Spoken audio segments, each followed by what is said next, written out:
Hi guys, good morning. Today is my 18th day after my third chemo. Okay? I-share ko sa inyo yung ginawa kong recipe para sa makakain ako. Okay?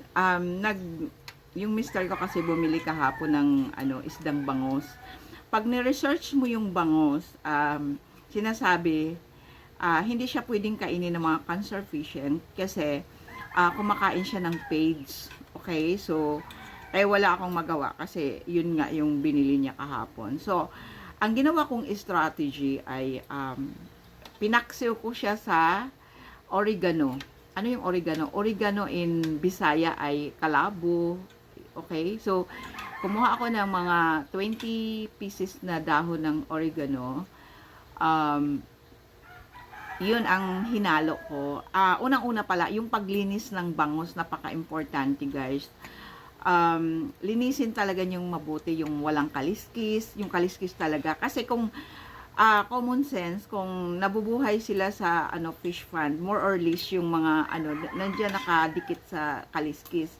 Isa pa sa tinatanggal ko pag naglinis ng bangus ay yung dugo na nakadikit doon sa may buto. Talagang kinikiskis ko yon. And then, ang bawang, luya, pinupukpok ko talaga pag hinahalo. Pinupukpok. Kasi para lumabas talaga yung enzyme, enzyme talaga niya. Yung katas nung mga, nilagyan ko na rin siya ng, sili na green, tapos hiniwa-hiwa para yung anghang, okay, mapipil. Nilagyan ko din siya ng durog na paminta. Okay? So, yun yung recipe na ginawa ko para makakain. And din yung pagkain ko na ginawa kong kanin, kamuti. Yung kamuti guys, maganda yung kulay violet. Kung may makuha kayo, mas maganda yung kulay violet. Okay? So, yun yung pagkain ko this morning. Tapos, nag-blender ako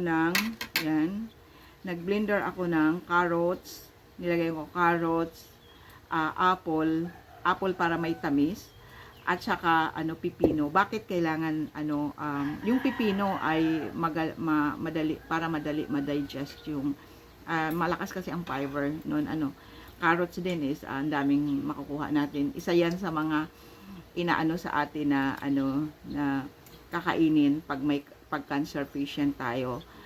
So, yun yung share ko lang kasi ang daming nagtataka bakit daw may cancer ako tas ang taba ko pa rin. Kasi palagi kong iniisip na hindi pwedeng i-command or yung parang yung mas i-command ako ng sakit ko or yung katawan ko or para bang paano ba yun sa ang hirap yun. Yung ayoko nang didiktahan ako ng sakit ko. Kailangan ako ang magkokontrol sa sakit ko kasi nga sabi ko sakit lang siya ng katawan ko. Mas dadaig ang isip ko kaysa katawan ko. Okay? Yung parang mas powerful yung isip ko kaysa sakit ko. Okay? So, doon sa mga cancer patient, katulad ko, enjoy life, darling. Okay? That's life. Wala tayong dami namang problema sa buhay. Yung ibang problema. Ang Diyos naman kasi, pagsubok lang yan eh.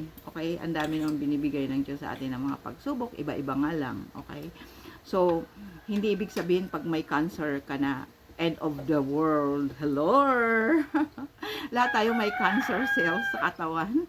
Nag-activate lang yan siguro sa sobrang sobrang energetic natin kung ano man yung mga ginagawa natin sa natin. Okay? So, lahat tayo may kanya-kanyang problema. Okay? So, lahat ng may mga cancer patient katulad sa akin, enjoy life, guys. Okay? Alamin niyo kung hanggang saan ang limit ng katawan niyo, ang pag-iisip, kung halimbawa sa sakit na yung likod niyo, or ano ba yung pwede ka agad igagamot mo para matanggal or ano. Ako exercise every morning 10 minutes at least exercise morning, and then bago matulog meron akong 20 minutes na yoga. Okay, ginagawa ko yun. So para masarap ang aking tulog. At saka dapat guys, isang pang isipin nyo, kailangan kahit anong mangyari, maganda pa rin tayo. Okay? Kaya kailangan palaging nagmi-make up, make sure na maayos yung yung katawan natin. Okay? Huwag magpalungkot-lungkot. Happy lang. Okay? I love you guys. God bless.